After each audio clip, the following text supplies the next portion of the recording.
City Council and Fire Protection District Board meetings this evening, April 17.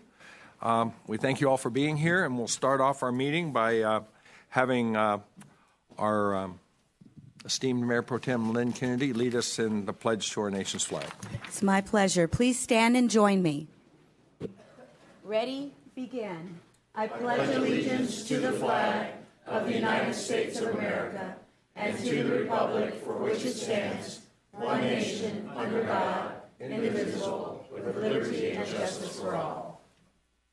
Thank you. Roll call. Mayor Michael is present. Mayor Pro Tem Lynn Kennedy. Present. Council members Ryan Hutchinson. Present. Christine Scott. Present. And Sam Spagnolo.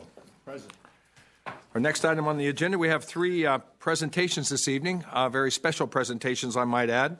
And our first presentation is for some pretty incredible women in our community. It's a recognition of outstanding women who were recipients of distinguished women's awards recently from different elected officials. First, I'd like to call up Liliana Andriani, Woman of the Year for the 23rd Senate District, Senator Mike Morrell. Representative Melissa Boyd has come to say a few words also. And then the next lady we'd like to call up is our very own Councilwoman Christine Scott. She was the Woman of the Year for the 40th Assembly District. That's Assembly Member James Ramos's district.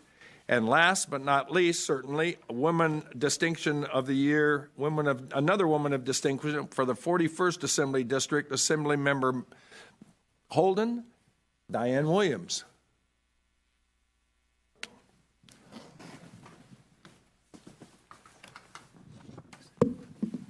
So we'll start off, first of all, I'll let you have this.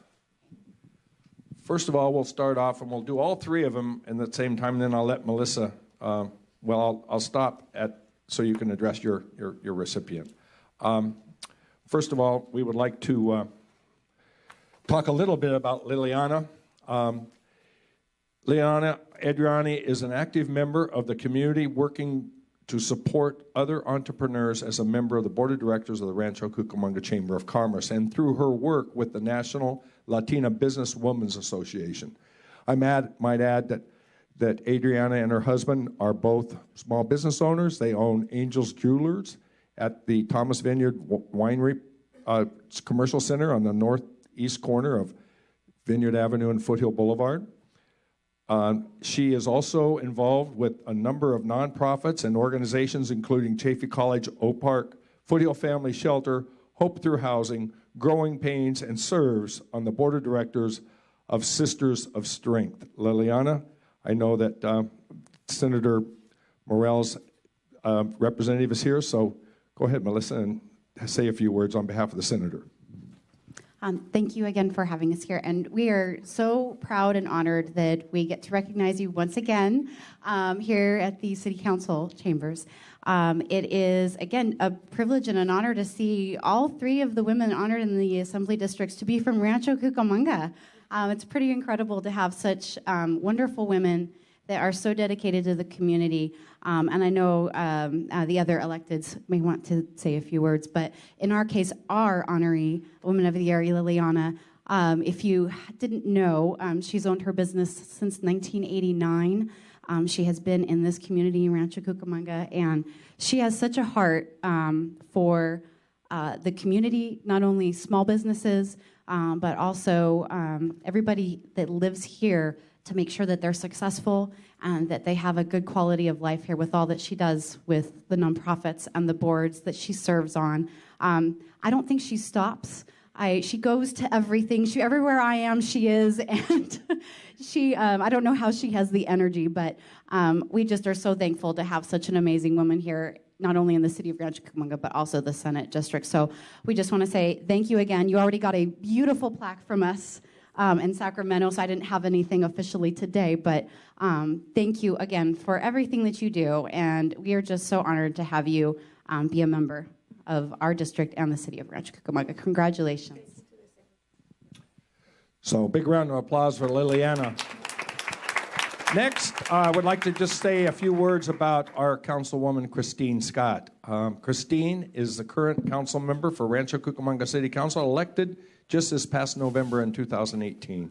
She serves on several business and community organizations, such as past chair of Inland Action, secretary of the Boys and Girls Club of the Greater Redlands and Riverside area, secretary for the Greater Ontario Business Council member, or council board member of the San Bernardino County Valley Cottage Foundation, member of the San Bernardino County Sheriff's Information Exchange Committee, and on the advisory board of 4 Purple Hearts.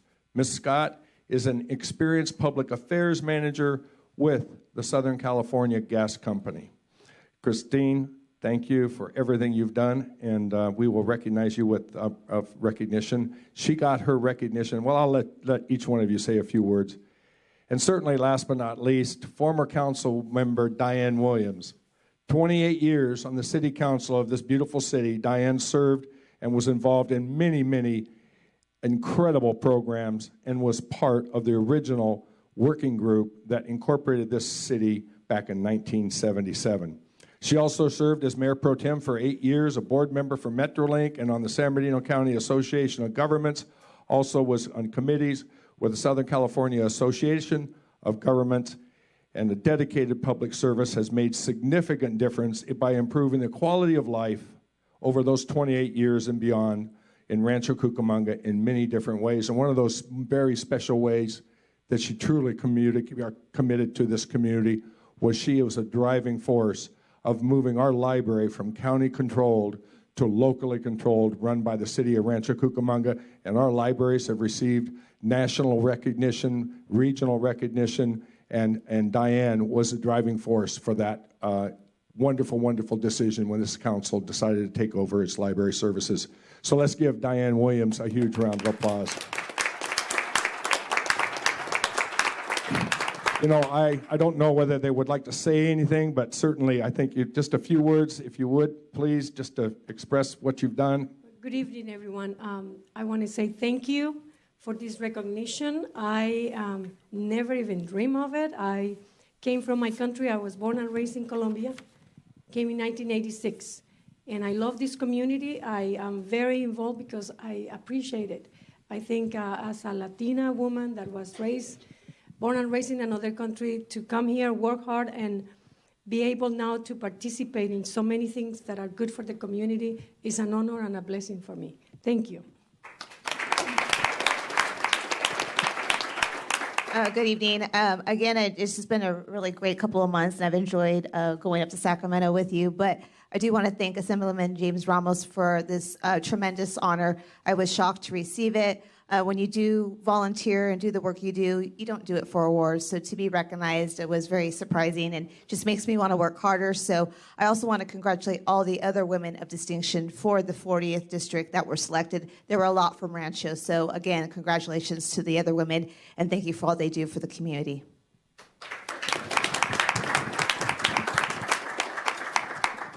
First, I have to say this feels really weird.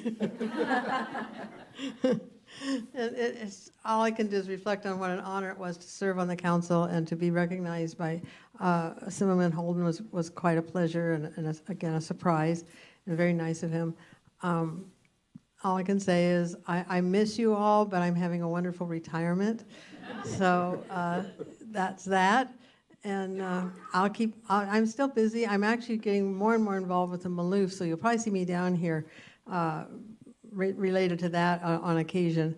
It's something to fill my extra time, so and it's a very worthy cause. So anyway, thank you again. Thank you. So Liliana, Adriani, we have all these read the same. It just is a different district in honor of being named Woman of the Year. And you know, it is truly amazing to me. This is the first time this has ever happened, when we've had 3 Rancho Cucamonga recipients from those various districts be the ones to be receiving such an award. So it speaks well of not only the assemblymen and the senators that make those decisions, but it speaks well of what we have here in Rancho Cucamonga. We were truly blessed with these 3 ladies being a part of our community. So Liliana, this is yours. Thank you so much. And you can go. I know the rest of the council would love to. Congratulations. Congratulations.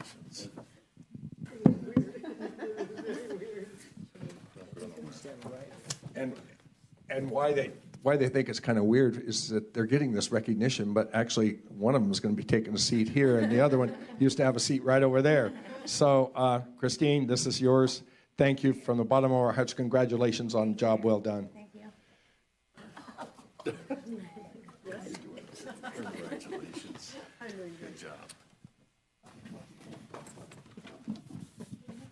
And Diane, words can't express just how much you meant to this city and what you continue to do, and certainly Assemblyman Holden picked an outstanding lady who has dedicated her just about the last 30 years plus of her life serving this community. So congratulations once again.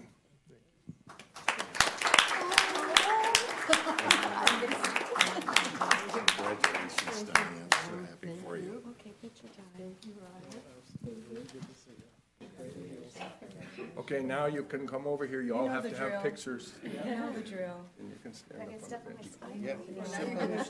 You're going to stand in front. You're an honoree. The honorees.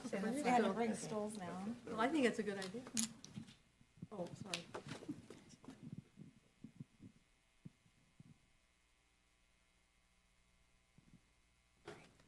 Very good. Thank you so much. Thank you.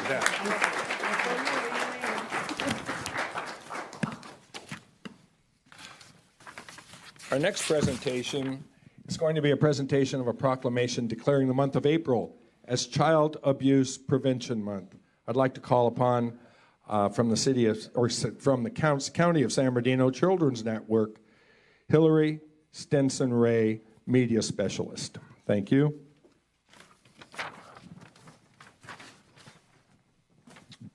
We have a proclamation for you, but before we get started, I'd love to have you share a little bit about your organization and what you do with the county and why it's so important to recognize this particular month. Sure. Thank you for having us out.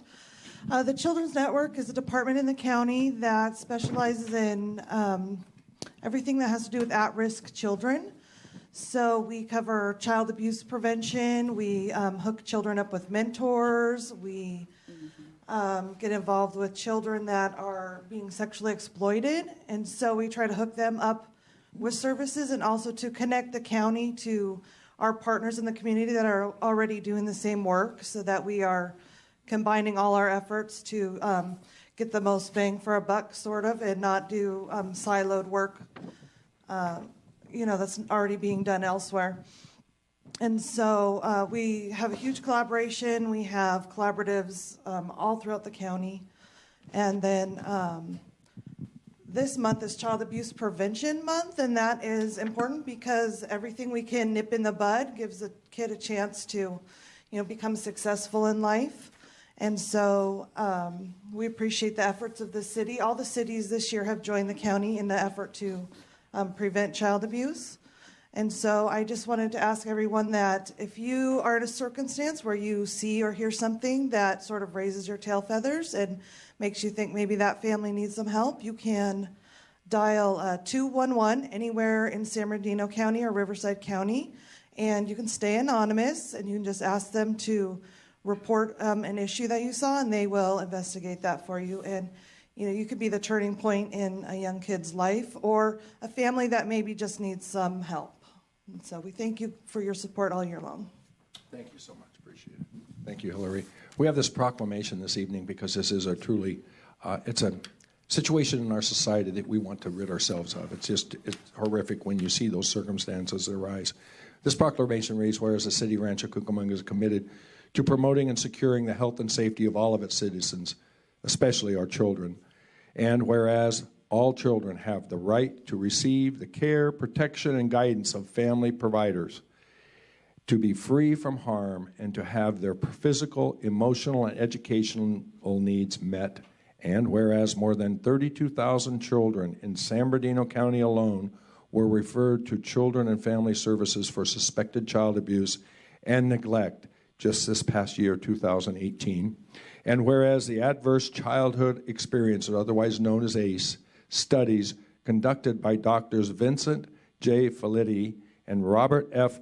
Anda demonstrates long-term health, social, and economic risks that result from childhood trauma, and whereas the prevention of child abuse requires rigorous solutions, energy, strength, determination, and commitment from concerned citizens as well as the entire community, and whereas the County of San Bernardino provides services and professionals in the field of child abuse who are dedicated, compassionate, and skilled in the prevention of child abuse, and whereas effective child abuse prevention programs succeed because partnerships created among social service agencies, schools, spiritual and civic organizations, law enforcement agencies, and the business community, and whereas the blue ribbon as the international symbol of child abuse prevention, the San Bernardino County Children's Network, in partnership with the San Bernardino County Board of Supervisors, the member agencies of the San Bernardino County Children's Policy Council and Child Abuse Prevention Committee,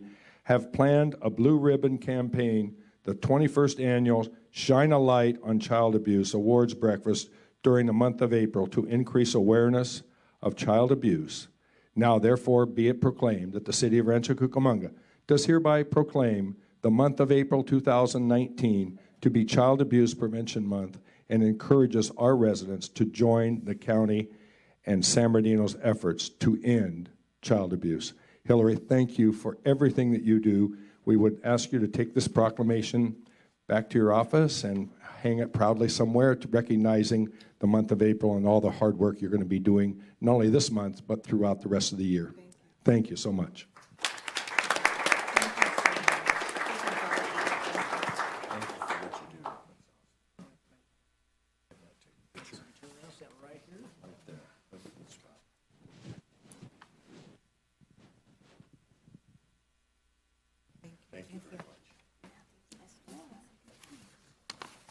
And our last presentation will be a presentation of the Inland Empire Annual MAD, Mothers Against Drunk Driving Awards. I'd like to call upon the Inland Empire Annual MAD, Mothers Against Drunk Driving, MAD Representative Jackie Townsend, along with MAD Rancho Cucamonga Police Department recipients Danielle Baer, Deputy Jason Salinas, and Deputy Giovanni Gas y Leon, as well as Deputy Danielle Smith. Please come forward.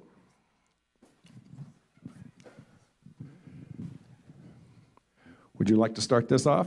Please. Absolutely. Thank you. Good evening, and thank you for inviting MAD here this evening. My name is Jackie Townsend. I am the Senior Program Specialist for Inland Empire MAD. I'm honored to be here today. I have the unique opportunity to award and thank deputies from the Rancho Cucamonga, San Bernardino County Sheriff's Department for doing something that largely goes unnoticed, keeping our roadways safe. Impaired driving on our nation's roadways affects everyone, including law enforcement. As deputies, you see the devastation firsthand, all too frequently, and we at MAD applaud you for your commitment. Tonight, we are pleased to award the deputies for their outstanding work in DUI enforcement. I am here to present the 23152 pin to these deputies for the arrests they made in 2018.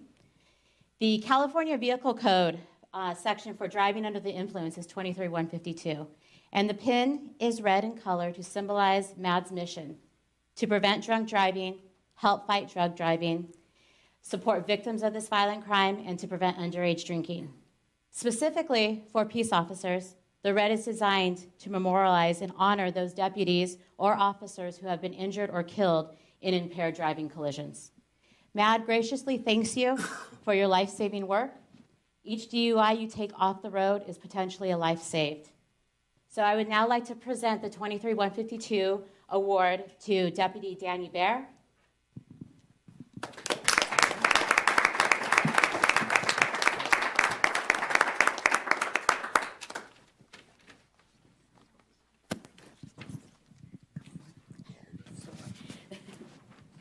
Deputy Giovanni Cassi Leon.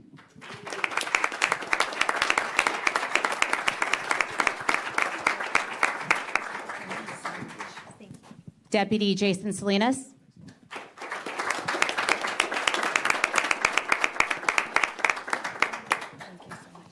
And lastly, I'd like to acknowledge, at least for the past 4 years, if not more, a Century Award winner, Deputy Daniel Smith.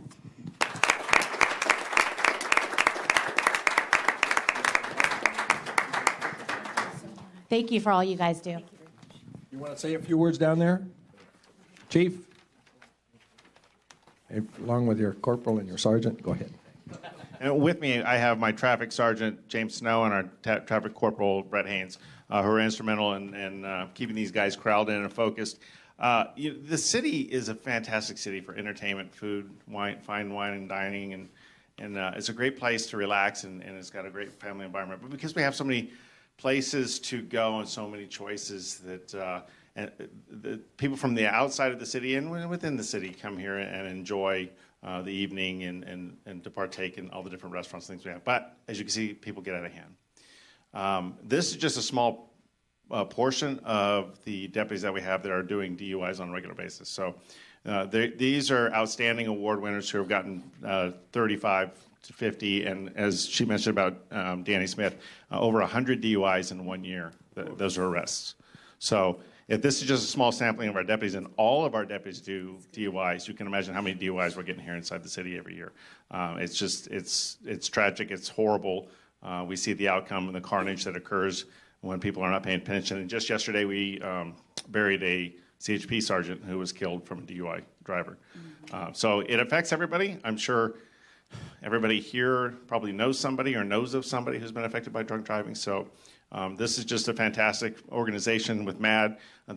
For years and years, they've been pushing this out, and it has made a significant difference, but there's still a long way to go. So if you know somebody, you see somebody, if you can just stop them, if you can just reason with them and keep them from doing it, it'll make all the difference in somebody's life. So thank you, gentlemen, for all that you do. Thank you for doing a great job of supervising these guys and keeping on top of them. And thank you for honoring them. We do appreciate it. And again, thank you to the MAD organization for everything you do. It makes a big difference, and we are honored for you to come here and present these to us. So thank you. Yes, thank you, Chief. And Jackie, come on down here. We want to at least acknowledge you and thank you so much, not only for what you do and your commitment, but most importantly, the organization and what it makes and a difference in our entire state. So thank you so much for being here, and I know they would like to also congratulate you on your efforts. And then you gentlemen, we need to get you over here and have a picture taken, and all the brass over here also. I am. Don't be shy. Come on down.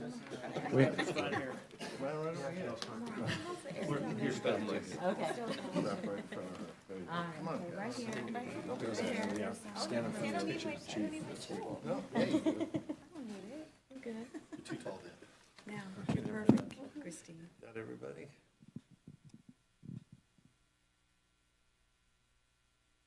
Very good. All right, thank you so much, and thank you, deputies, for everything you do to keep our city so safe. We do appreciate it. They're going to look at that. They're going to look at that picture and think that they could do something with that. That's a good word. What happened to Christine? She grew.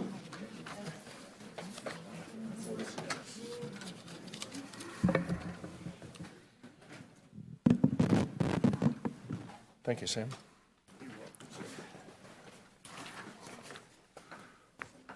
Okay, that was very nice, and we want to thank you again one more time to all of our deputies. Do an incredible job of keeping Rancho Cucamonga one of the safest cities, if not the safest, that you'll find anywhere.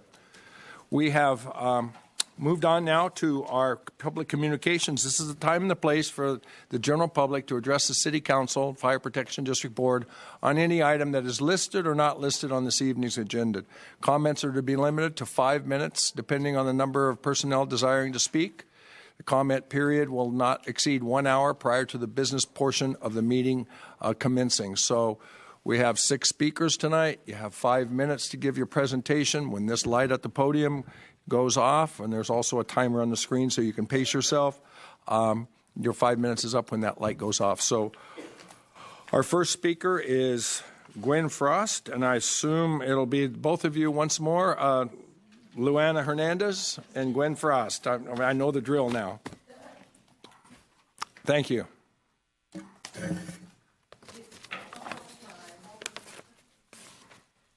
Good evening. Gwen and I are here because we are very concerned about our history. The creation of the Historical Preservation Commission was one of the highest priorities for our city, the first city council after its election on November 1977. Since then, priorities have been altered, and we've recycled and have gone through dozens of new council members as well as over 100,000 new residents. Gwen and I are here tonight to bring some awareness of our designated historical landmarks within the city of Rancho Cucamonga.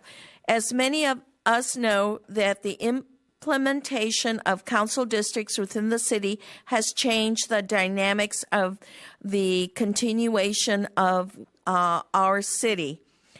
We're taking the time to list the landmarks within each of the council districts. We've broken the landmarks into the list into council districts, and we will make brief presentations, and I think we've already done 1, 2, and 3. I think today's 4? Yeah, today's 4. The landmarks that currently exist within the district of the Councilman's Sam Spagnola, District 1, in the northwest corner of the city, Christine Scott of District 2 in the southwest, Ryan Hutchinson of District 3 in the center, and Lynn Kennedy of District 4 from Chaffey College to the east side of our city. And Gwen is up. Well, for us who love history, it's been fun to do this, and we're really looking at trying to bring more awareness. But District 4, of course, is very dear to my heart. That's Etiwanda. And we did give the secretary's list for each of you. That's Etiwanda, mostly. It's a weird kind of configuration, but Etiwanda's near and dear to our heart because that's where my husband's great-grandfather started out in 1882. But you have, just to name a few, the Etiwanda train station, which, of course, is the city's property that we're hoping to get something really interesting going on there in the future.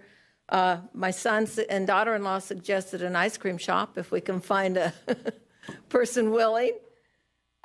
Victoria Street trees. Lots of people don't know they're there. Those trees are palm trees. There's about 10 or 12 of them, and they were planted by my husband's great-grandfather in the middle 1800s, somewhere around 1883, 1885, something like that. The Norton Fisher House is across the street from our Chaffey Garcia House, and that's run by West End Family Counseling. It's a children's counseling center. If you've never had an opportunity to go see Jody, who runs that program. And I won't go through all of them, but our house happens to be a house built in 1905, but it is not designated landmark due to different situations. So the last of that is it splits the Etiwanda Historical, what we label as the Etiwanda Historical District, between you, Lynn, and you, Ryan. So you get the east side and you get the west side of our Etiwanda district that has a lot of history. So thank you for letting us do this. It's been very interesting and fun. We do hope that it has sparked your interest in getting out there, others in the community getting out there and seeing what's there, sparked the interest that it still exists and that we really need to save these and to know that they're there. So Luana's going to show you her last book. This is, I have 3 historical books. This was in the archives. As being involved with the Rancho Cucamonga Historical Preservation, a lot of people gave us items, and it would be nice if we had access to our archives, and the only way we can get to the archives is through the planning commissioners. But this was printed in 1984, and as you can see, it's very moving because it is done in the old-fashioned typewriter. Some of us will remember that, and there were sketches. So it does give you a brief history, but we really need to have access to archives. I'm working on one at the service station to have all the information about the service station, and I wish we could do that for each of the historical places here in Rancho and have access to them. We were very lucky. There was a college student that was doing a term paper on the service station on Foothill, and I was able to have them access all the information I had. So we need to do that because a lot of our younger people are doing that. We've had 2 elementary schools in the last 2 weeks that are doing papers on the service station. So with closing, go ahead. We're just so glad to have done this. Etiwanda, Alta Loma, Cucamonga, Rancho Cucamonga is only 41 years old. The rest of those communities are many years older, and we'd love to keep sharing the history with anybody who wants to know more. Thank you so much. Thank you. So much. Thank you. Okay, our next speaker is Natasha Coles, followed by Janet Walton.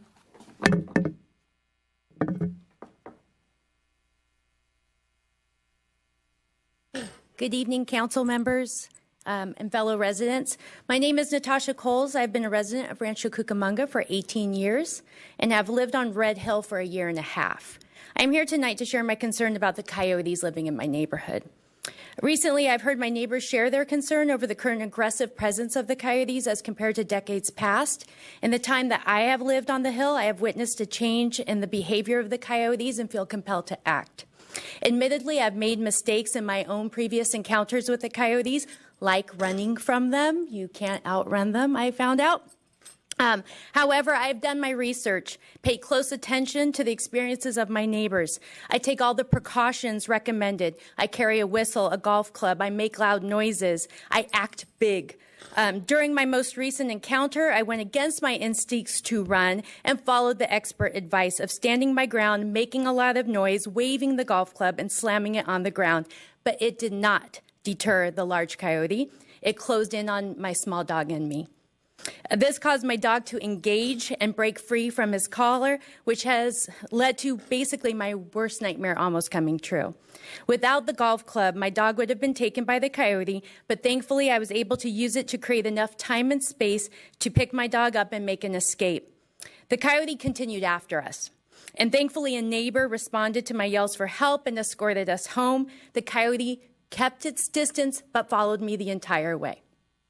This experience has a happier ending than others. My neighbors, we've lost our pets, walked in fear, have rushed inside too often.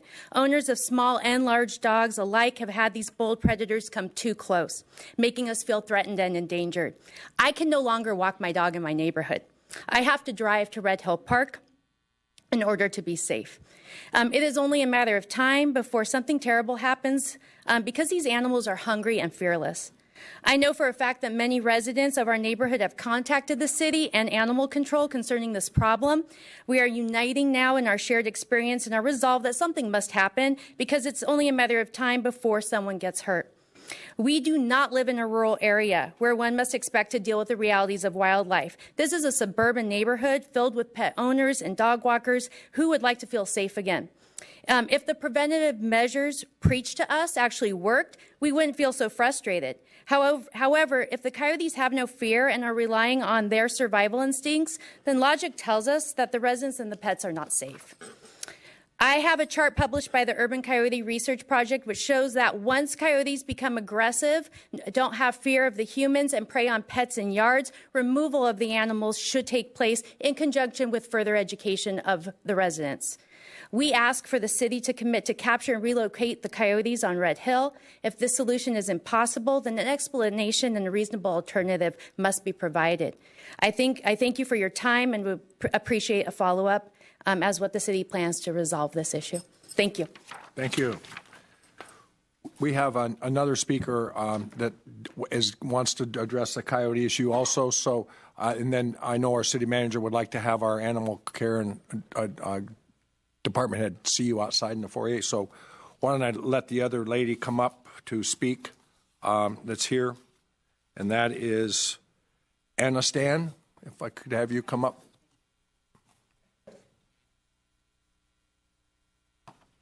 Hi, my name is Anna Starr. I've lived in Rancho Cucamonga for about 15 years. I lived in Red Hill for almost 2 years.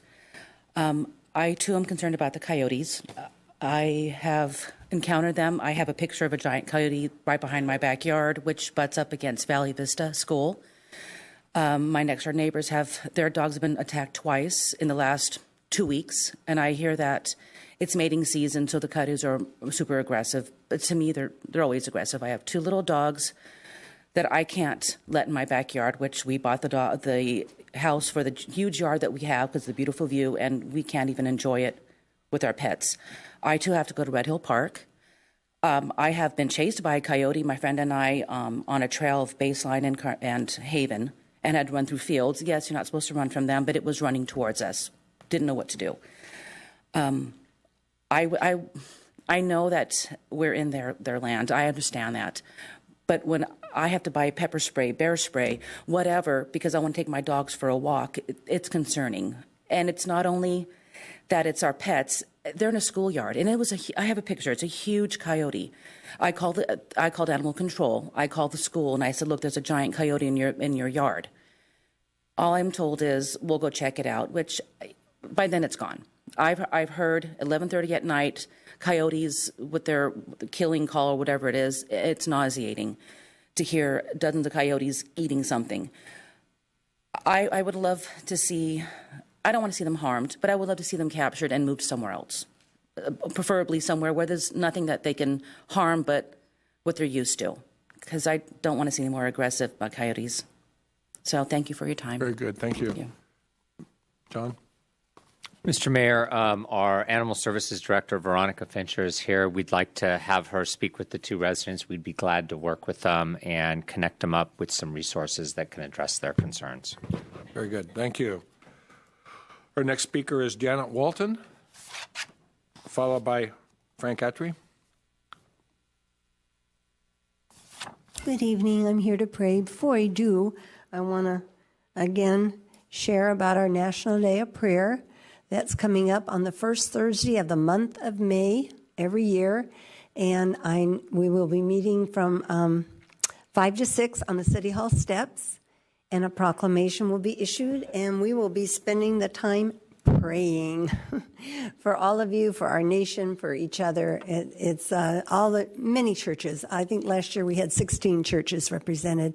So, and the theme is love one another, which I love, and it's found in John 13:34. Love one another just as I have loved you. And so I will pray.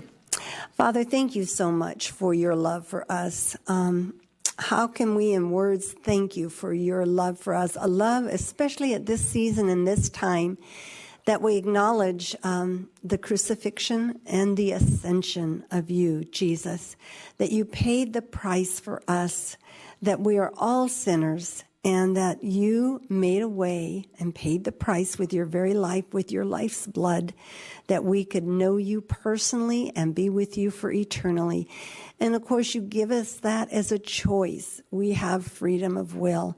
And so I'm grateful that I personally have chosen you, and I pray others would come to know you as who you really are, such a God of love that you gave your very own.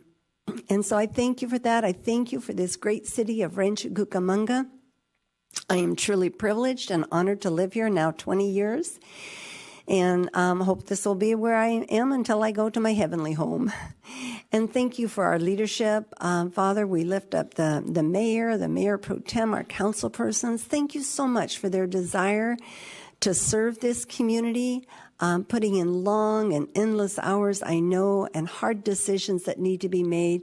But thank you for keeping them, guiding them, giving them a spirit of unity together, even though they're various different personalities and see things differently, yet you bring them together for the good of this country, of this city, Rancho Cucamonga. Always want to pray for our first responders and their families and our service persons and their families. Father, they are so critical in the freedoms that we have, and they pay a tremendous price for that, and I'm so grateful. Thank you for this season and this time, Lord, that we would just acknowledge even those that don't truly know you, yet they can still see the love of Christ piercing through their hearts, and to know you, to love you, to serve you. Thank you so much, Father. You're so awesome, so good to us, and we just thank you for this freedom to be able to worship you openly. In Jesus' name, amen. Thank you. Frank Attry.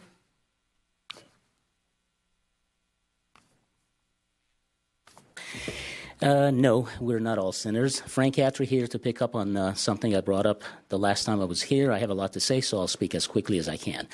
I was here objecting, expressing concern, dissatisfaction to people who show up to these meetings, such as the lady before me, not to discuss any city-related matter, but with the express and sole purpose of bringing religion into this hall,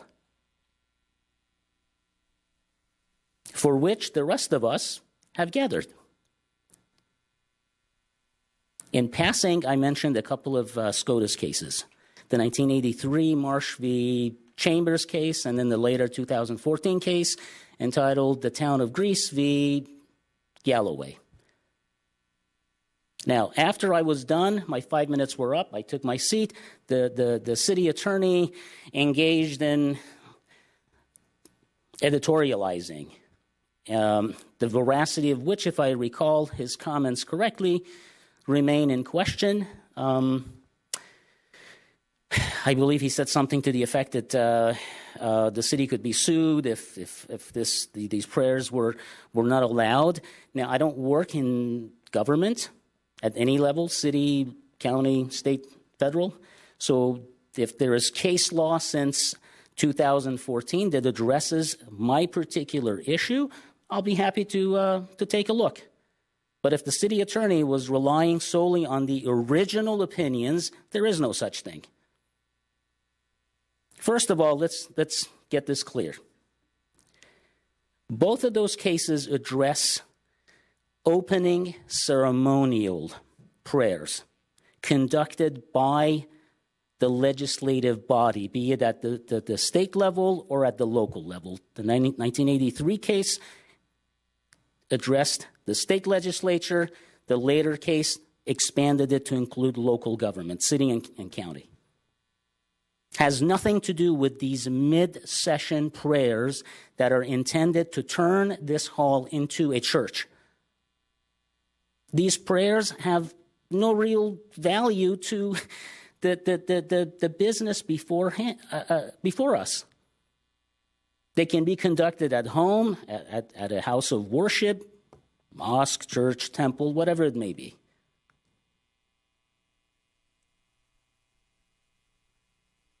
And secondly, if you go to the Freedom from Religion Foundation's website, ffrf.org, you'll find countless examples of cities that don't conduct prayers at all. So I have no idea where the city attorney gets his information. But as I said, if there is something I am missing, it would be better if he addressed me while I'm still here and there's some time left for maybe productive back and forth. Mr. Attry, this is your time to speak, not time for us to respond to you. So you continue. Okay. So those SCOTUS cases, they don't address mid-session prayers, where we can have, theoretically, potentially, we can have speaker after speaker after speaker showing up and just basically turning this place into a house of worship. Is this a city hall chamber or is it a house of prayer? That's the question that I put to you. If you want to have one single prayer at the beginning, a pre-legislative prayer, which is permitted under those two seminal cases I just cited, you're welcome to do that. Instead, you choose to hold a Pledge of Allegiance.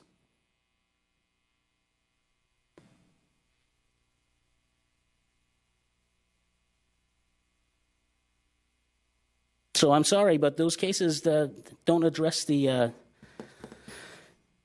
issue that the problem that I see. And that's it. Okay. We will now move on. Mr. Markman?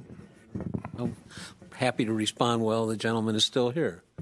The reason I answered when I did at the last meeting was because there were a lot of students, and they're getting a law lesson, and I'm not going to question where he went to law school or if he went to law school or compare 50 years of practicing municipal law to what his background is, but I'm happy to respond to where he's missing the point.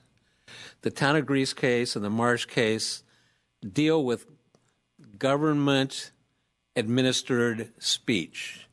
Those were programs where the legislature or the town of Greece, in the case of the city case, invited people, actually had staff administering programs where people would come into the start of the legislative session after it was convened, or the start of the city council meeting, and have one prayer said.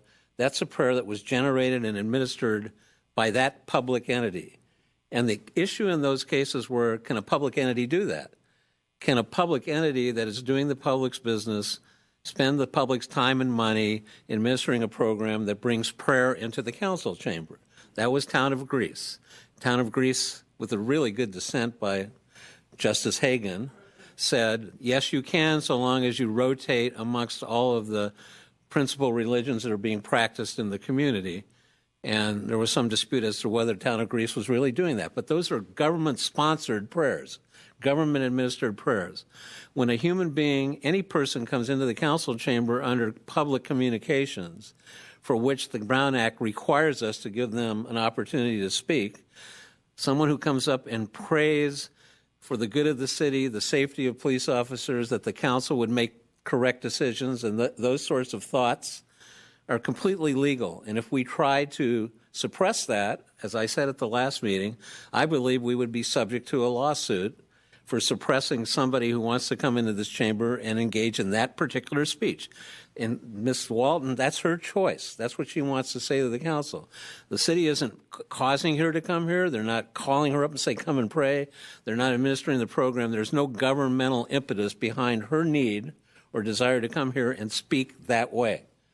And I don't think we can pick and choose as a city council who says what to us. Some people come up here and say some pretty terrible, mean, hateful things about the city and the way it conducts its business and so forth. And as I've said many times, you can't stop that either. You can maintain decorum. But when somebody wants to come up here and, in their way of doing things or saying things, be spiritual to support the city's activities, my view is we can't suppress that. So I agree with the gentleman. The Town of Greece in those cases had to do with government-sponsored speech.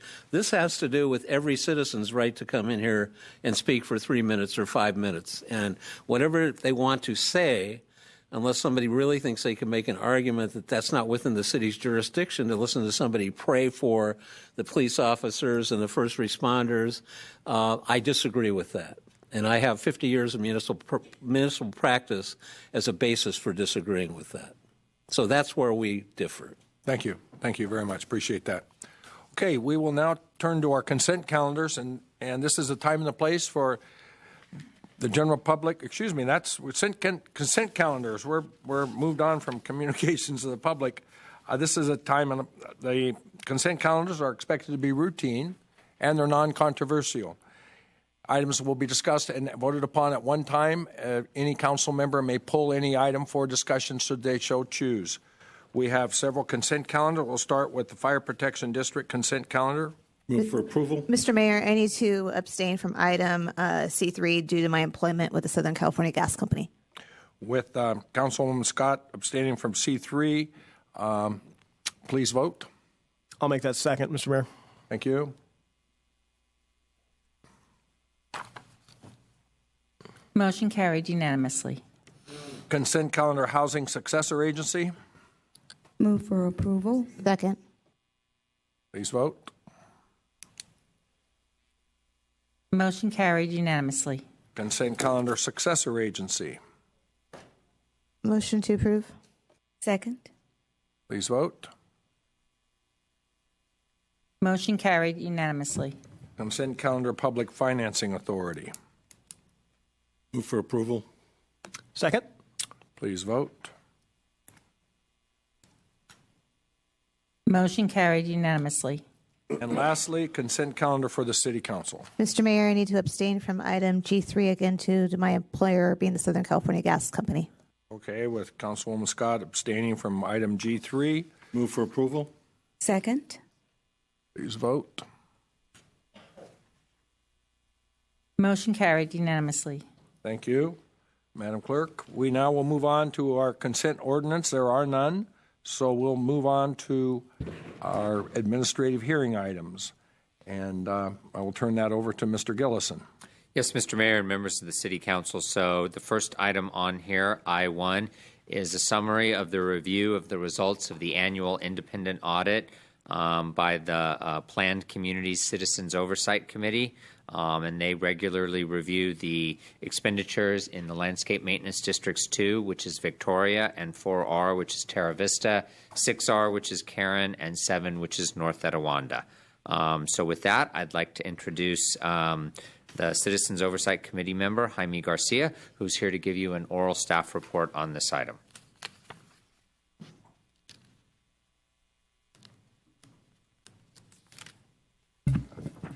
Thank you. Good evening, Mayor, members of Council, and staff here today. We appreciate the opportunity to come and share our thoughts from what was discussed this past meeting.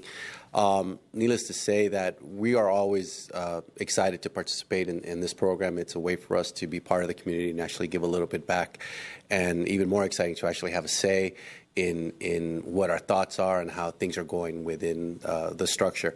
More importantly, one of the things we're really happy about was the direction that the city's going on the west side and in the implementation of those tax dollars. We ask a lot of questions. We really take and dive into the situations that come across both from the auditor and from city staff when it comes to issues of where the money being spent, some of the land management techniques that are being used, questions that even regard the drought, that even though California is not in a drought now because of the rains that we were blessed to have, that's not to say that the drought can't come back in the future, and what the city is doing to sort of combat and be proactive in that sentiment. So we're really happy with the city staff, especially with Public Works and the things that they've done and the answers that they provided. With that being said, and looking diligently at the tax dollars, the way they're being spent from last year to this year and even the previous year, we were very satisfied with the way and the direction that it's going. We gave some input into what we thought were some good ideas, both in our district and in our individual areas specifically. But all in all, I think that you'll find in the letter states that we totally find supportive in the way the tax dollars are being spent, the way our staff is conducting their business. While there may be some key issues that are specific to certain areas, when it comes to landscaping, for example, I think all in all, as a bigger picture, the city's doing a wonderful job in the efforts that what they have in our side of town where the tax dollars were approved and the way those tax dollars are actually being implemented. So with that said, I'd be happy to answer any questions you may have. And one thing I do want to say, I do apologize for my casual dress. I just came from teaching at Chafee, so I'm a little underdressed, so I apologize for that. Teachers get to dress however they wish to. So. No, it's, when you teach in the evening time, it's a little bit easier when you wear a polo shirt, so it's all right. Any questions before we open the public hearing or any comments? No questions, just a comment, Mr. Mayor. I want to thank you personally and from the council for your dedication to the community and your time that you put into a position that is basically volunteer along with your committee members. Thank you for your time. Thank you. I appreciate it. And it's not, and as I mentioned, it's not just me. There's the other committee members, but also city staff. It's a team effort. You know, I've always said last year, said it this year. It takes teamwork to make the dream work. And although not everybody's always happy, we do excel and we move forward. So thank you for your time. I appreciate it. Okay. Anyone else? We'll go ahead now and open the public hearing. Is there any member of the public that is here this evening to speak on this item?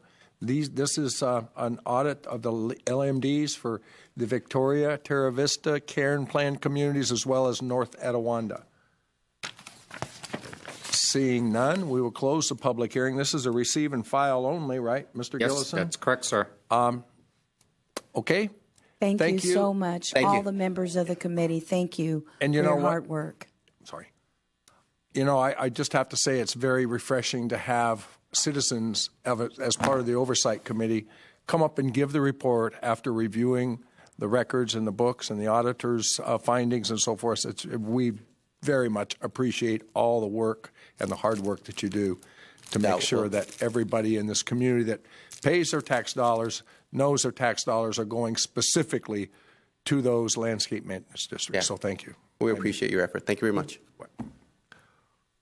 Okay, now we'll move on to item L2, or I2, excuse me. Yes, Mr. Mayor, item I2 is essentially the same thing, except it's the West Side District Citizens Oversight Committee. They take a look at the expenditures in Landscape Maintenance District 1, Street Lighting District Number 2, and Park and Recreation District Number 5. And in this case, it's the Citizens Oversight Committee, David DeMauro, and I'd like to call him up for an oral report on this item to you. Okay, thank you very much. I wanted to share some information with you that probably goes beyond the audit as well, if you don't mind. But we did meet on September the 18th to fulfill our mission, and we met with the auditors and city staff and went through all of the information in great detail and found all of it to be clear, accurate, and precise and fully in order. And it certainly demonstrated that the monies that were allotted for these purposes were used for the purposes that they were allotted for. I'd also like to share some information. We're a relatively new committee. We're only about 3 years old, and so we've really been in the learning process of trying to find out about all of the details of each one of these districts. And city staff has done a great job in helping us do just that. So what we did is we actually put together a fact sheet. There was just so much information. And trying to organize it, we thought it would be a good idea to just write out a fact sheet. And unfortunately, we lost a couple members on the way. And then as we get new people, trying to bring them up to date is rather a challenge. So we think the fact sheet is helpful in doing that. And I'd like to just share a few of those facts that we believe are quite pertinent. And one of them is that there are general funds that are also allotted to each one of these districts. And the Landscape District Number 1 is $136 for 2019. Parks and Recreation, $214,000. The Street Light District Number 2, $188,000. So these are pretty significant funds. If these are about 10% of the operating costs, but that 10% represents about $538,000. It's well over $500,000. Also, there's a lot of work that's done by the sports groups and by the Alta Loma Riding Club in order to help to maintain these different parks, and that helps out tremendously. And we found out a lot of these people, they do a lot of work and put out a lot of effort. So with these tax remainings, taxes that are remaining in order to put to use, the city's done a great job in trying to balance the budget over the last several years. And these fees have not been raised for many, many years. So that's been quite a challenge for them to keep up with the operating costs. So they've done such things as contracting for a number of services, such as landscape maintenance. They've had to lower the level of service from a level A many years ago to a level C, which is not as high as most people would like to see, but it does enable us to balance the budget. They've reduced personnel expenses. They've done a great job in reducing utility expenses by implementing a large number of projects in order to cut back on the use of water and electricity. And it's also a fact that within these districts that there were a large number of homes that were built before 1977 where there are no assessments collected at all, and yet the persons are still able to use these facilities. So going to the next item, the committee, with the assistance of city staff, conducted a community survey because we felt it was important to try to get some feedback from the community. And unfortunately, we got a rather small response with only 97 surveys being returned. In fact, several of us actually went out to the parks and handed out the information where people could go on the websites in order to provide their feedback. And what we discovered is that most of the uses of the parks were for walking and running. And we suspect that if we had more responses, that one of the other uses would have been for sports use that would have been very high. And in response to the question, have you noticed any changes in our parks, 60% of the respondents answered yes. And they also indicated poor condition of grass, complaints about restrooms, and criminal activity, including use by homeless persons. 96% of the respondents reported that the condition of our parks impacts our property values. 89% reported that the condition of our parks impacts crime as well. And 53% indicated that there are areas of the city that are better maintained than some of the parks that are in these districts. The respondents were asked to rank 12 items that were in need of improvement. And the top 4 were restrooms, landscape rehabilitation, walking paths, and playgrounds. And then approximately half of the respondents provided their email addresses, asking us to keep them informed of information. And then lastly, I just wanted to point out that we also worked with staff and put out a flyer that was mailed to all of the residences within the district containing a large number of these facts. So it's kind of a big flyer, but I know that I've talked to a large number of my friends, and they said that this was helpful in providing information to them. And that completes my report. Any comments or questions before I open the public hearing? Again, I just want to personally thank you for your time and effort that you put in going out into the community and getting some feedback from what they see.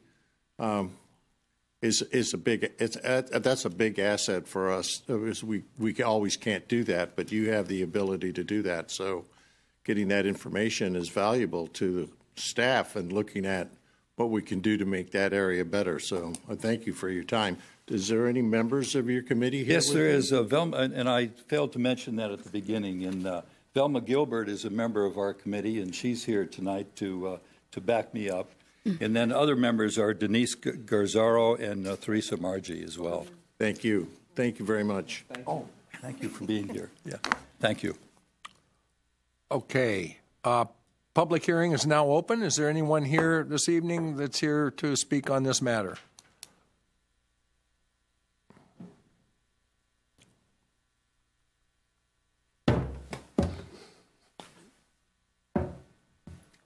Drop my cell phone. Max Cherubin, resident of Rancho Cucamonga. I know I'm supposed to speak to the city council, but I just want to thank them for what they're doing. That's great. As a resident of Rancho Cucamonga, I just want to thank you all, okay? I know I'm supposed to speak to you, but thank you. Okay. Thank you. Anyone else? Public hearing is now closed. Any further comment?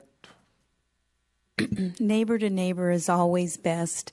And as you work with your neighbors in the community, I'm hoping we can all address the areas that they are most concerned about. So thank you.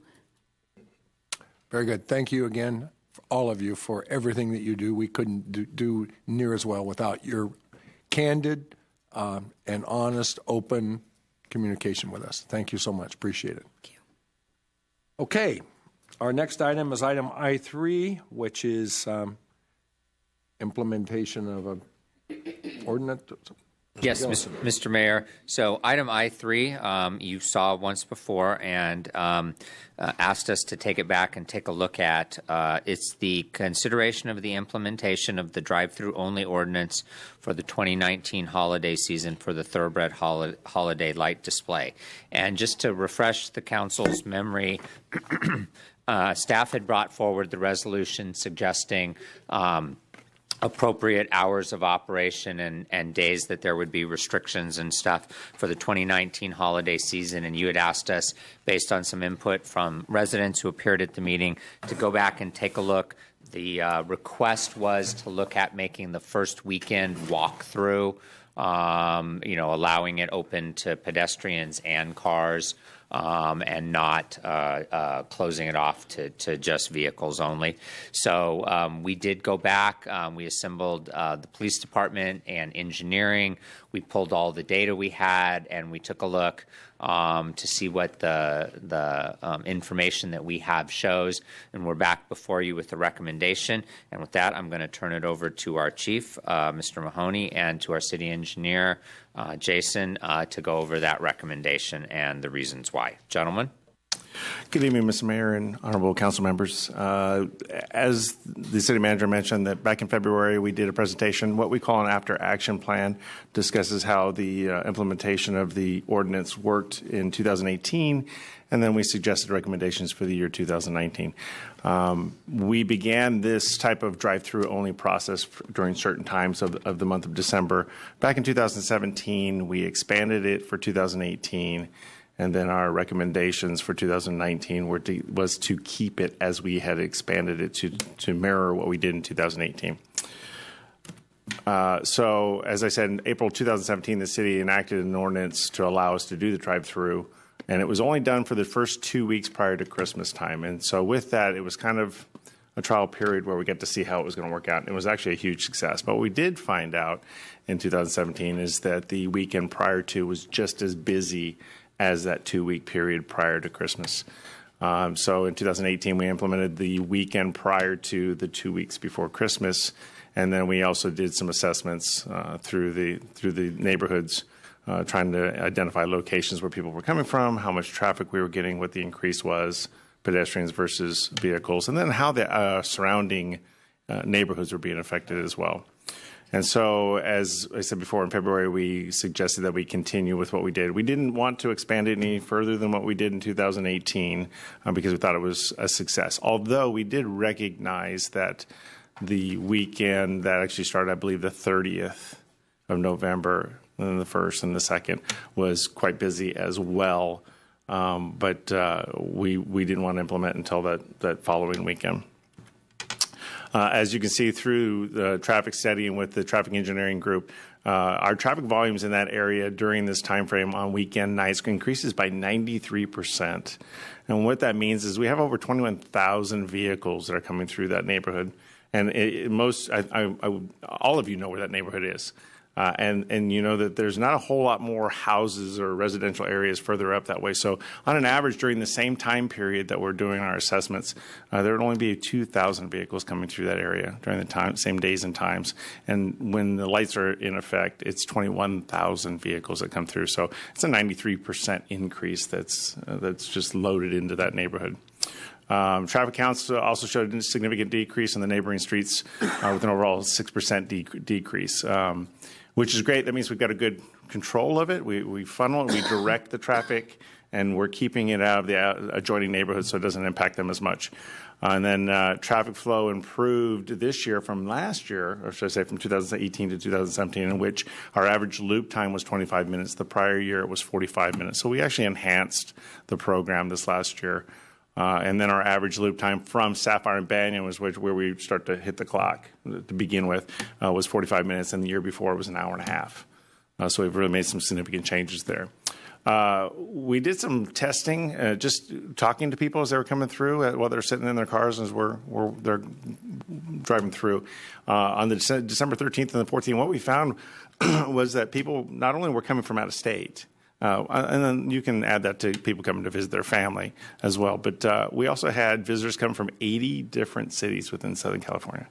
And that says a lot. I mean, it's definitely a great visual presentation. But that's a lot of people come from a lot of different areas to come into our community, especially up there at the very top left-hand corner, the northwest side. It's a huge influx. So when we did the traffic studies in December of 2017, you can see what we did is we compiled for Friday, Saturday, and Sunday, the 8th, 9th, and 10th. We had 21,923 vehicles. We didn't capture the following weekend, which was the first weekend, 15th, 16th, and 17th was the first weekend we actually implemented the program, and we've carried it all the way through. And as you can see on the slide there, those dates are in gray. Those were the time frames where we implemented the first time. And so we didn't get traffic counts for the 15th and 16th, 17th, but we did get them for the 22nd, 23rd, and 24th. And as you can see, it increased by another 1,000, so it went to 22,924. And that was our first year of trying it. For last year, we did take counts for that weekend I was telling you. Now, we didn't implement the drive-through program on Friday the 30th, Saturday the 1st, and Sunday the 2nd. But as you can see, we had 22,300 vehicles come through. We didn't do traffic counts for so what we did is we did do drive-through only on the 7th, 8th, and 9th, but we didn't do traffic counts.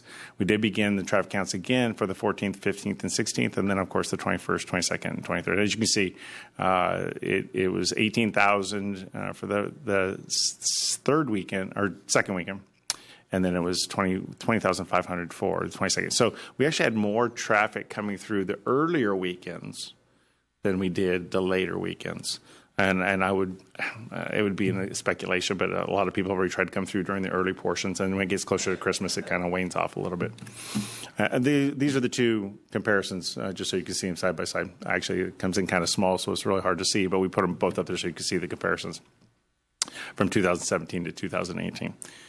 Also through this time frame in 2017, we did do traffic enforcement to keep those who are coming through safe. And as you can see, we had 136 moving violations and 162 parking citations that was created. And that was the first year, again, that we implemented this. So people were parking where they're not supposed to park, and they were trying to walk through the system, and we had to turn them around and say, no, you couldn't. And we run into a few problems here and there, but we issued 162 parking citations. So then last year, we had 200 moving violations, and I would tell you that almost all of those were for car seat violations. And we're trying to get the word out, and we're going to do that through social media again next year, we know your child wants to see, but when a car is moving, you can't have your child standing up in your lap in front of a child can hit a steering wheel or a dashboard at 5 miles per hour and can be killed. So you've got to be in your car seat. We really enforced that one hard. And then our parking sites were almost cut in half down to 91 parking citations that were issued during that time frame. So as Mr. Gillison said, what the recommendation or the request was to go back and do an analysis to find out if we could open up that first weekend. And I'll go back here to the date. There we go. Oh, actually, I'm sorry. I don't have it up there on that one.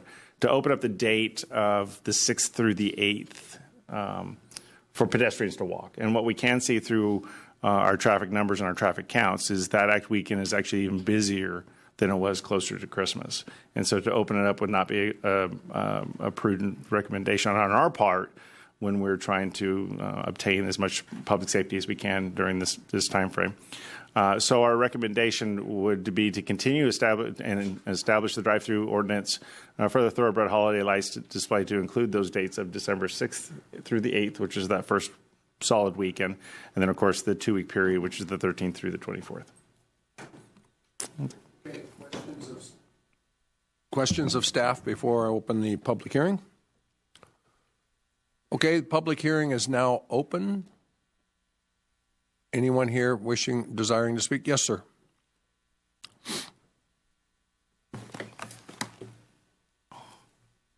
My name is Brent Stoddard. I have been a 20-year... Not yet. There we go. My name is Brent Stoddard. I've been a 20-year resident of Rancho Cucamonga. I live on Thoroughbred. As one of the residents, we do appreciate the law enforcement presence and all the volunteers. They do a fantastic job of handling the large crowds. But there are issues with the drive-through only experiment that we've been trying the last 2 years.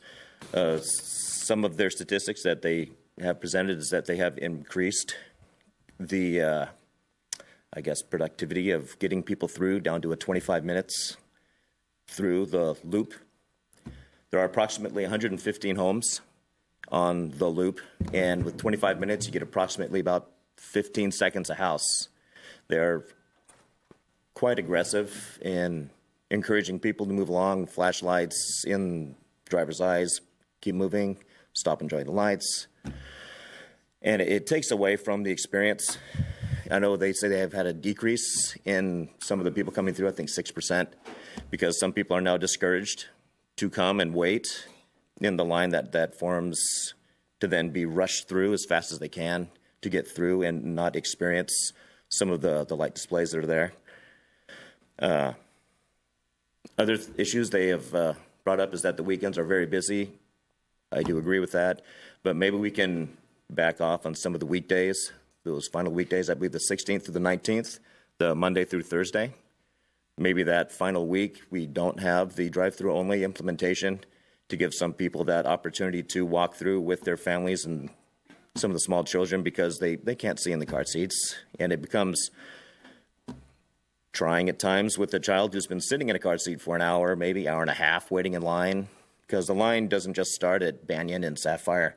It extends down Sapphire all the way down to 19th, to cross 19th, Carnelian, up Carnelian, and it can be an hour and a half, 2-hour wait to get in. And so I can see why the kids are then getting antsy and getting out, and they're trying to keep them in there, but it's just not a real good situation, and that the opportunity isn't there for them to walk through and appreciate it.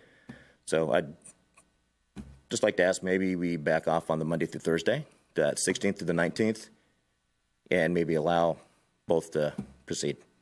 Thank you, guys. Thank you, sir. Appreciate it. Okay, anyone else that desires to speak on this matter?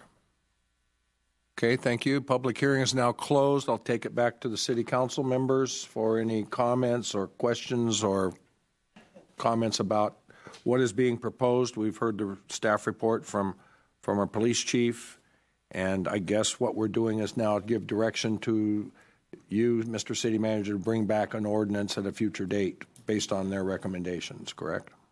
So wrong button for the mic. So we had brought the reso to you before, and then you had the question about it. So we just need to know for sure, do you want the first weekend in or not? And then we'll bring you the ordinance, and you just approve the ordinance. You already have, or I'm sorry, not the ordinance, the reso. You already have the ordinance in place. You just need the resolution with the dates. Got it. Okay, very good. Okay. I appreciate the metrics. I was wondering if there was any decrease in the number of vehicles on the weekend right after Thanksgiving, so I appreciate those numbers. And what also helps is the fact that I read 80% of the people are from outside of the area. So that does make a difference in our community, and we are interested in their safety. And so I support the resolution as it was brought forth prior. So thank you for those metrics. Chief, the young man mentioned something about, are we there during the week, or is this just implemented on the weekends? The 2 weeks before, it's solid every single day. Okay. So the 13th through the 24th, we are there during the middle of the week. Yes. Okay. But at that point in time, that's when vacations time begins and the numbers, the pedestrian numbers come up. Right. And kids start getting out of school. So the numbers do go up during that time period of time. If I remember correctly, I thought our city attorney mentioned the fact that you couldn't eliminate one day in the middle of other days. You had to do all of them or none at all. Is that right, Jim? Well, there has to be a reason to distinguish between the days, and there didn't seem to be. And also, I think the discussion was to cause confusion. If Wednesday's okay, but Thursday's not, and you'd have all kinds of people confused. So if you just have this period, it works. I guess to maybe clarify what Jim's saying, we cannot provide you any data that would indicate that not having the drive-through in place would would be okay, that you wouldn't have the same risk either the first weekend or in the middle of the week for that last week or two. So we have no data to substantiate that making the changes that were either suggested previously or were suggested this evening that supports that it would be safe. So from that perspective, if the council were to desire to make the change and something were to happen, we're kind of bare in that regard, and that's always been the concern. So, and in some respects, now that you've started this program, we really can't argue that we don't know that there's a problem or a concern up there. I mean, we do, and that's why we started the program. And so to back off now, if we start collecting more traffic data and it starts showing in the future going forward that, say things are plummeting significantly, because we've discussed just collecting traffic data for, the whole 30-day period, then we could come back and be able to give you a reason perhaps to distinguish. But right now, we don't have anything that supports that. If I'll finish my thought process here as I read through your report, when I read things about public safety, because I've been here long enough to know where we were before we implemented this and how we were right on the verge of happy catastrophe, I would look at it. Because Christmas time is a happy time, but before we implemented this program, we were right on the verge of a catastrophe happening on either an accident or something happening where you couldn't get emergency vehicles in there. In reading through the report, as I read, this eliminating a weekend could create unsafe conditions and a threat to public safety. And reading on more about, for these reasons, the police department and the fire district recommend that this drive-through ordinance be implemented as previously implemented in 2018 as a, well, I got to find that area because it was very interesting to me, that legitimate concerns, when I read legitimate concerns from our public safety people, I take heed to that because I know what it was like up there when we didn't have this. And it's a mixed venue when you've got people that want to see holiday lights, and at the same time, it creates a condition that becomes hazardous to everybody there. And having family live in that area and hearing them talk about last year, how they didn't have to put up with the rude individuals parking in their driveway, throwing trash in their driveway, urinating in their backyards. That's a big thing. I mean, to the public safety concerned about the people around that area.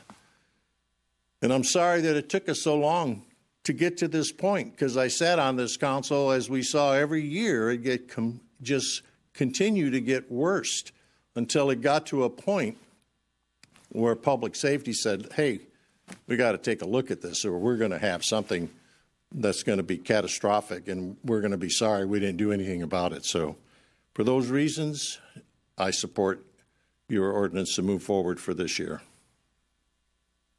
I was one of the people back in February that asked to take a look at perhaps changing some of the dates in which that we have patrol through there and actually auditing the cars that are not letting people walk on the streets. And I did that because a couple of members of the audience brought it forward as a legitimate consideration.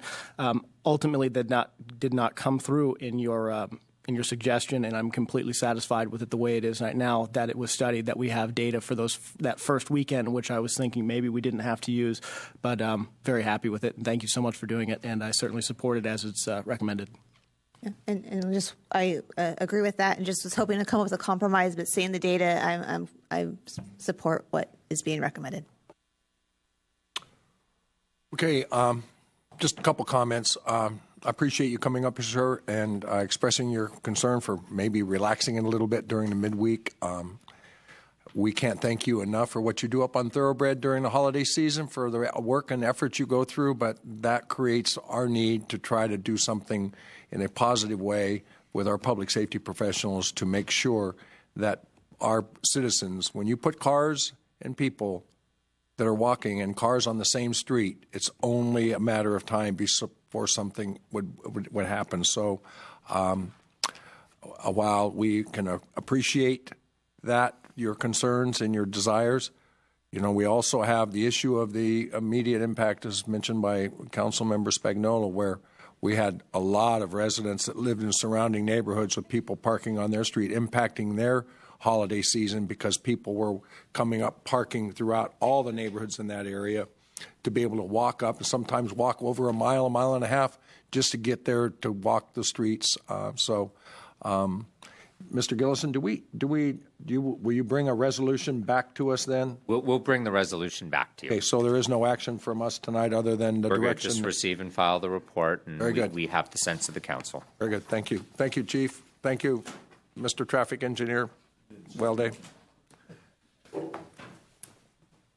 Okay, we will now move on to our next item, and that's advertised public hearings. This item has been advertised in the Inland Valley Daily Bulletin as a public hearing this evening, according to state law. And so I'll turn that over to our city manager. Mr. Gillison, would you introduce this for us? Yes, Mr. Mayor and members of the City Council. So as you will recall, you had previously given direction for us to look at Title 17 of the Municipal Code and review the standards and land use regulations for car washes. This was in response to some changing economic conditions and new products and services that were entering the market, dwindling number of sites, and a desire to ensure that this use thrives, but at the same time doesn't unduly impact adjacent uses. So with that, I'm going to introduce Jennifer Nakamura, our Associate Planner, and she's going to go through the staff report on this item. This has been to the Planning Commission and is now coming to you for first reading. Thank you, Mr. Gillison. Good evening, Mayor, members of the council. Staff has brought in a consulting team to help us work through a couple of our municipal code amendments, including this one for car washes. And so I'm going to ask our contract planner, Perry Banner, to actually initiate the presentation, and we'll be available for questions at the end. Thank you, Jennifer. Mayor Michael, members of the City Council, good evening. It's a pleasure to be here tonight to present this Municipal Code Amendment, DRC 2019-00120, which pertains to new regulations for car washes. And I'll start with a little bit of a background for you. Currently, there's no citywide regulations for car wash facilities of any type in the city. And as we've come to learn, car washes can have certain negative impacts on the community, in particular on adjacent residential neighborhoods. And it's our feeling that by putting forth development standards for car washes, we can help to mitigate against those potential impacts for new and remodeled car washes. So back in June of 2018, the City Council, feeling the same way, adopted an urgency ordinance in order to give staff an opportunity to analyze these issues. And in August of that same year, the City Council extended the urgency ordinance for a period of 1 year in total. Back in December, the Planning Commission had kind of an informational item and provided some direction to staff, including some direction to meet with members of the local car wash industry. We did that by way of a focus group meeting in February. It was a very fruitful meeting. We got gained some insightful information. And just last month, the Planning Commission held a public hearing on the item and adopted resolution number 19-23, recommending that the City Council approve the draft ordinance.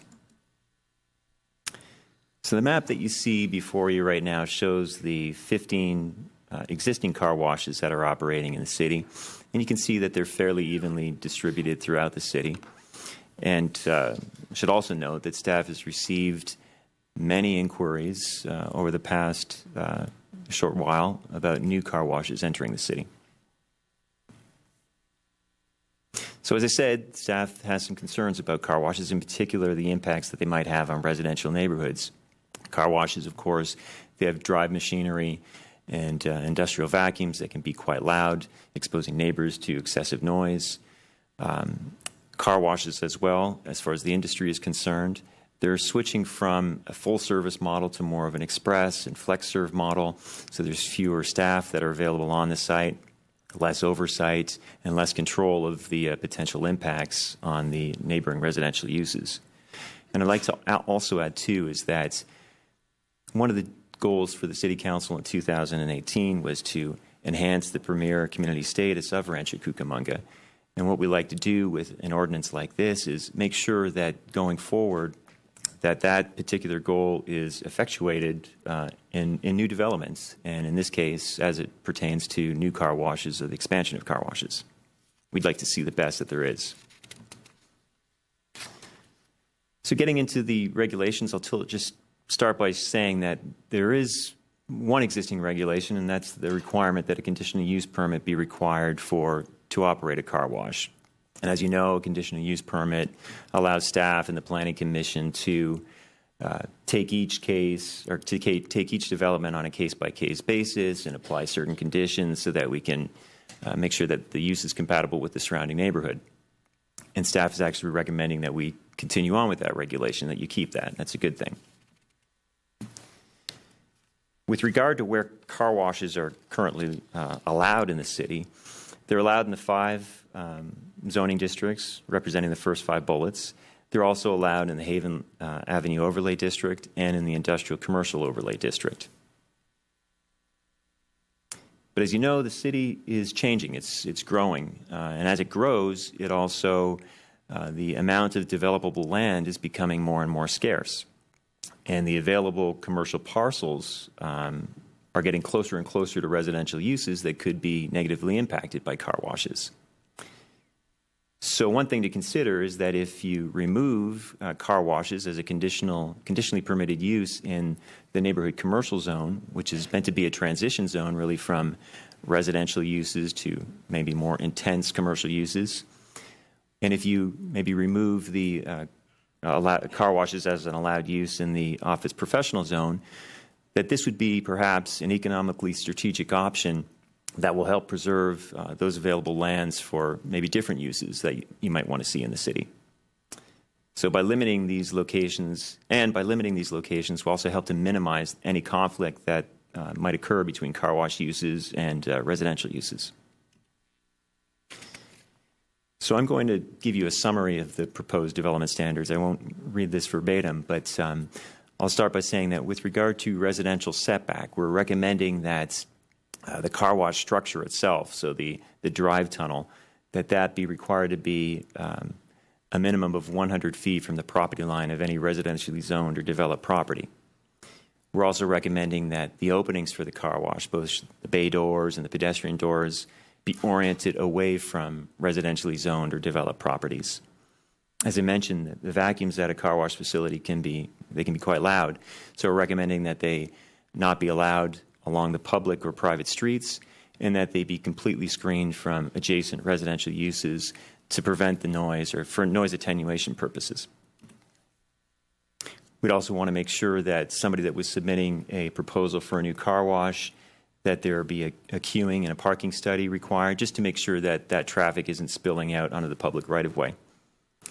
And with regard to design, we'd like to have car wash go through the same exercise that other developments go through, which would require a review of the architectural design and making sure that car washes, if they're doing a new structure, for example, on an existing site, that new building be architecturally compatible with the existing building and that you don't get this kind of haphazard development style. We're also recommending some limitations on the hours of operation. Our recommendation is Monday through Saturday, 8 a.m. to 7 p.m., and Sunday from 9 a.m. to 6 p.m., unless the site has some specific circumstances that might warrant alternative hours of operation. To give you an example, there might be a proposal for a new car wash that's in an industrial area or commercial area well away from a residential use, and there might be an opportunity then to extend their hours of operation. I'd also like to say here, too, that for the existing car washes that are operating right now, for those that have a conditional use permit where there might be different hours of operations that have been conditioned on that application, that CUP would prevail. So those existing uses would be allowed to continue operating the way that they've been operating for years. We'd recommend that water recycling be maximized as much as possible, and that as far as air quality is concerned, make sure that the mechanical ventilating equipment is oriented away from residential uses. We'd ask the operators to make sure that they're operating within the parameters of the noise ordinance and that there be no loudspeakers allowed on the car wash site.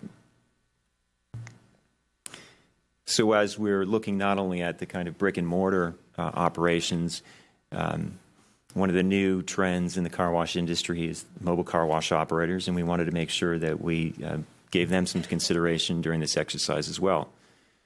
So for the mobile operators, some of the recommendations that we're making is that in order to respect national pollutant discharge elimination standards, that they not be allowed to wash a vehicle in a public street or on an unimproved vacant lot.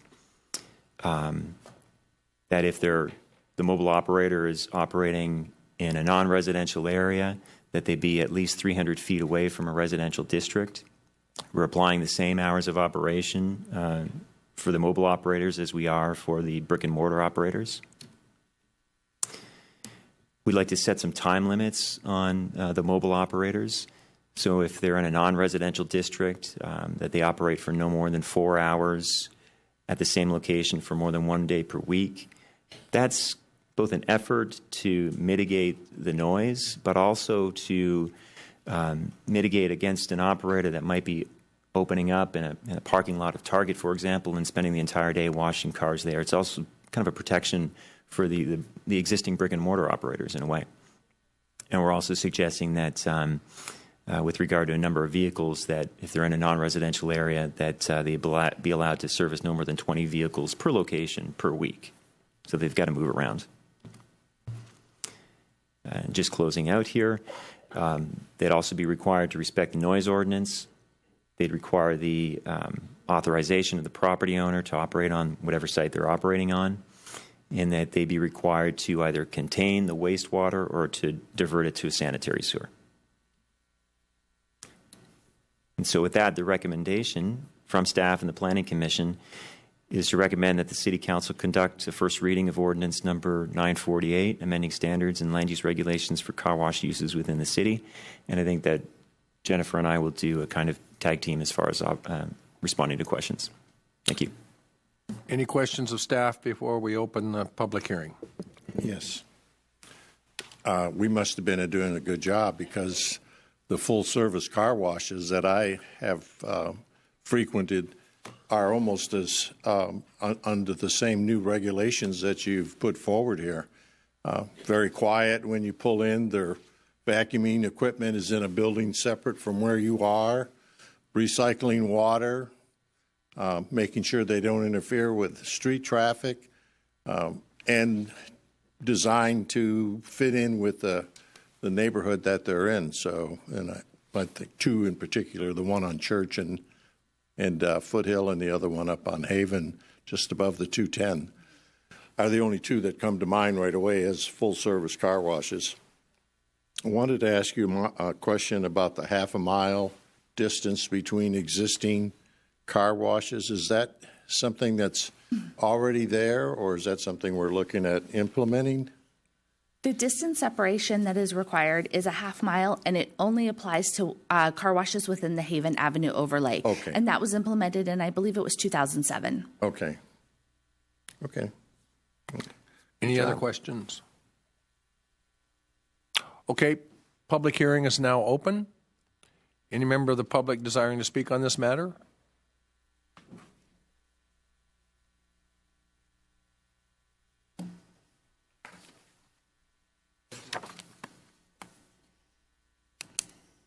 Regarding the car washes, the mobile car wash, you have to have a city license to operate, right? Business license? Yes, a business license would be required for any mobile car wash use in the city. Okay, great. Because there's a lot of mobile car washes that, come and go, and I'm sure they don't have city licenses, for the car wash. And another thing is that the car washes that are in I'm for free enterprise, but the car washes that are in gas stations, I I think you should allow the hours to be expanded as far as that goes, especially because a lot of people come home from work around late at night. They work in LA, they come home late at night, and then they want to have dinner, and then they want to go have the car wash, and it might be after 9, 10, 11 o'clock at night. And the car washes in gas stations, those are pretty quiet because they're newer car washes, and the equipment is, the blowers are electric, and they're, the newer electric blowers are higher RPMs and they're very quiet. I don't know if you noticed that or not, but I understand the traditional car wash, the old-fashioned car wash. Those were all noisy and they had the equipment, it was loud, but the newer gas stations that have the car washes, those are very quiet. And I think you should consider maybe having the hours expanded on that. Because a lot of times people want to go out late at night, especially in the summertime when it's hot. They want to go later at night to have their car washed, so they go to work in the morning with a clean car. So it's something to consider, okay? Thank you. Okay, thank you. Anyone else? Public hearing is now closed. We'll bring it back to the City Council for further discussion and deliberation. Council members? I did have 2 questions I asked John about this particular item. One was how many applicants there were that would be grandfathered in that would be under the existing conditional use permit, and I was told there's 1. Is that correct? There's currently 1 application that is in process right now. There are 15 existing car washes, all of which have, all except 2, which predate the city, have existing conditional use permits, and those would still continue to apply along with those hours of operation. Okay, and the other? Clarification, there's an application that was complete before this ordinance is going to be adopted, so they play by the old rules, but that application requires legislation, zone change, so the council has complete discretionary control over whether that's approved or not when it comes to you. Okay, thank you. And the other one was the comments from the Planning Commission. I was glad to see that you extended an invitation to existing car wash owners to get their input on this ordinance. So I appreciate that, and John shared those comments and excellent feedback that you were able to incorporate into making a decision about what would be in this one. So thank you for that. Thank you. And to address your comment as well as the public speaker's comment, one of the changes that was requested out of that focus group was some additional flexibility in the hours of operation, which is why we tailored the regulation so that way it could be reviewed under the conditional use permit, so that way we could kind of look at the site-specific circumstances. And it was specifically the gas station car wash operators that did bring that up, and we understood that, based on where the location is really where the biggest impact is. So if it's a gas station car wash that's maybe directly adjacent to or very near to residential, that might be something to cause more concern than, let's say, a gas station car wash that is adjacent to a freeway use or in a general commercial center. So we wanted to be able to have some flexibility to look at those on an individual basis and see what the applicant wanted to ask for and then what we were willing to consider. Well, thank you for reaching out to those businesses. That's good feedback. Anyone else? Just real quick, I definitely support the continuing use of a CUP. I think it's a great idea. It provides flexibility from the owner's perspective and also for the city. And then if you go back to your second to last slide for me real quick, my question is going to be, you talked about fluids, perhaps contaminants going into the storm drain. Something that's kind of a new phenomenon is waterless washing that I've seen a lot of right now. And in this one right here, it looks like you have some kind of capturing tarp there that's going to kind of catch everything. My question is, if, say, a proprietor is going to come up with a pressure washing machine, spray a car down, and just knock dirt off of it, as opposed to maybe doing an under-the-hood detailing where there's transmission fluid, brake fluid, and oil under there, are they going to be required to have some kind of capturing device if they're not doing that, if they're just literally spraying dirt off the side of a car? That's my question. So I would say that that every operator would be required to have the same kind of containment unit or diverting it to a sanitary storm system. I think that you can see this operator here right now, for example. One thing that the city does have out of the engineering department is the environmental wing that's monitoring for national pollutant discharge elimination. I would say that you might periodically have those inspectors, going and checking out that the mobile operator is operating, according to the requirements of state and federal requirements for, what can be put down the storm drain. So I would say that it'd still be required to contain, even though they might just be, like you said, attempting to knock down dirt. It'd be sort of hard, I think, to differentiate between, are they capturing oil? Is the spray getting under the vehicle a little bit? So I think it'd be almost too difficult to differentiate, and so that the best thing to do is just to blanket wide everyone required to contain. Thank you for that clarification. So, Christine. And real quickly, I just want to thank staff for addressing, I think, the environmental impacts as well as the future water usage and just really making sure it's a detailed plan, as well as the mobile car washes. I know with the apps now, they're more frequent, so I appreciate staff taking in that consideration as part of the ordinance. Thank you. So I just have one question, maybe a clarification on what you've talked about, the mobile car wash having to have containment, which I can appreciate. But if I have a mobile car wash person come, then that person to my driveway to wash my car, and the water runoff goes down the driveway into the gutter, that person should have a containment for that wastewater coming off from washing the car, the exterior of the car. Is that what we're saying? And how does that compare to me going out with what the water district would have, and a garden hose with a stop flow nozzle and washing that same car? Do I have to provide containment? Sure. So when car washes are often considered, not just the mobile washes, but the brick and mortar operations, they're often thought of as being the better alternative to having a homeowner washing the car in their driveway from a water pollution perspective, from an environmental perspective, because even at that car wash, they've got a clarifier before all that water is going into the storm drain system. So, yes, residents are washing the car in their driveway. They're washing them in the street, and I don't think any city is aggressive enough to be going out and issuing citations for those periodic uses. As a commercial operator, though, they would be required, and it would be a requirement not only of the city but also with regard to their whatever permit that they have at the state level as well for water diversion. Okay, very good. Thank you. Appreciate that. Thank you. Okay, so if there are no further questions of staff, then I'd like to entertain a motion to introduce first reading of ordinance number 948 and have it read by title only and waive further reading. A motion? I move that we have the first reading. Second. Madam Clerk? Ordinance number 948, an ordinance of the City of Rancho Cucamonga, amending the Rancho Cucamonga Municipal Code pertaining to requirements and standards for car washes within the city and making findings in support thereof.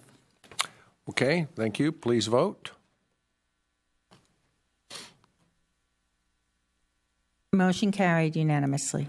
Thank you for a nice report, very thorough report, and thank you for delineating all of that. It was very helpful for us. Thank you. Thank you very much. Okay, we will now move on to City Manager staff reports. There's one item, and that's an update on the Old Town Park retrofitted lightings. Yes, Mr. Mayor, members of the council. So we wanted to give the council and the community a presentation on the retrofitted lighting at Old Town Park. This was an opportunity that presented itself when goals went into the Epicenter Adult Sports Complex, and those soccer fields came out of there. And in the end, it is actually proving to be a good thing, allowing us an opportunity to reuse some lights and address a need in the community for which there otherwise would not have been funding. So I want to turn it over to Bill Witkoff, our Public Works Services Director, for the presentation. Thank you, Mr. Gillison. Good evening, Mayor and Council. So, as John mentioned, I'll be able to give you an update tonight on our Old Town Park baseball field lighting, kind of an exciting project we were able to do. So, a little bit of background.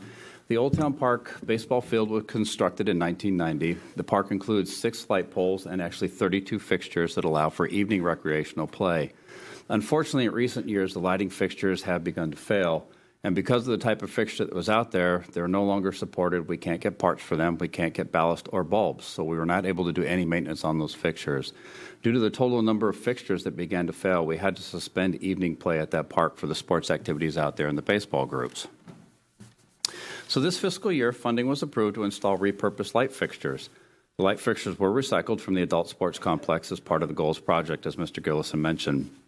When that project started, we had our contractors come in and assist us in taking down the light poles, which we actually stored, and we took all of the light fixtures off, put those in boxes, and put them in storage for future use.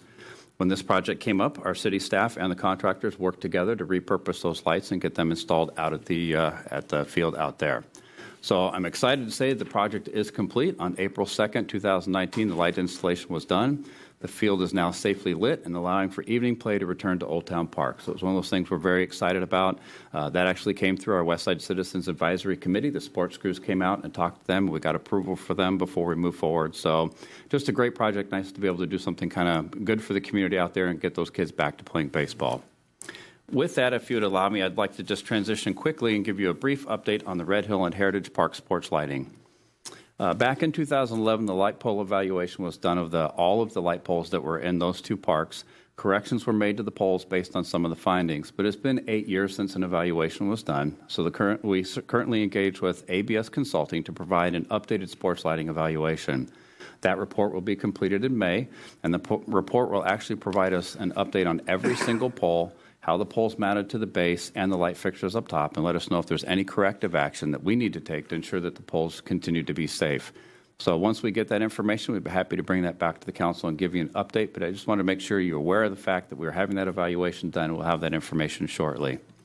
So with that, that completes my presentation. I'd be happy to answer any questions you might have tonight.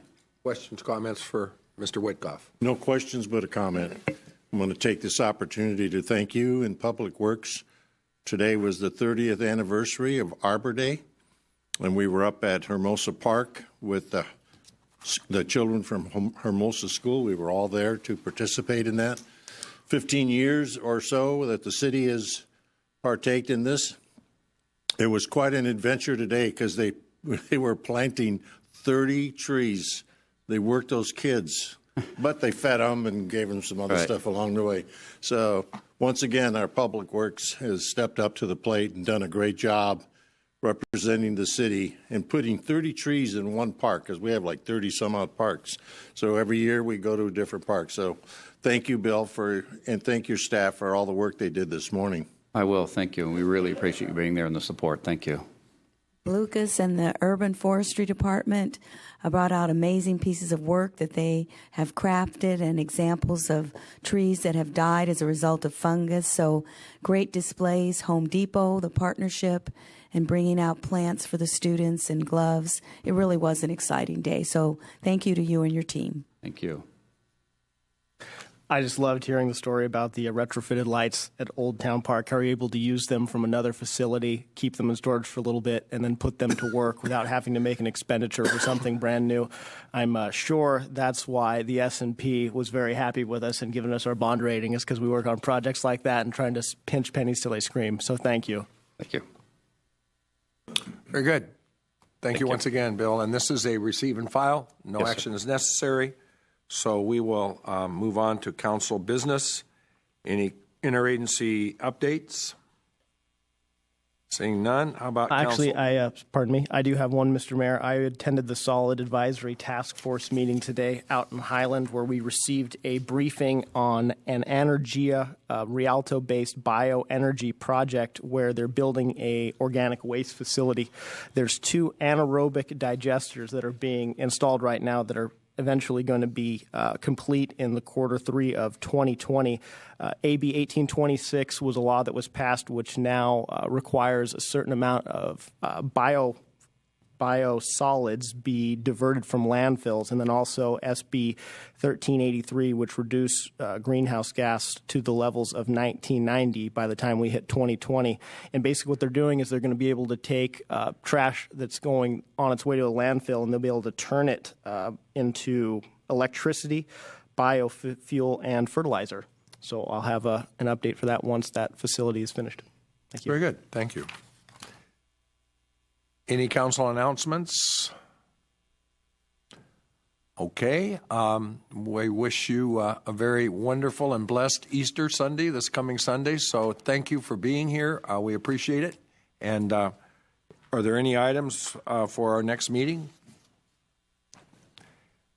Okay. Hearing none, we are now adjourned. Thank you, ladies and gentlemen, for being with us this evening. Students, if you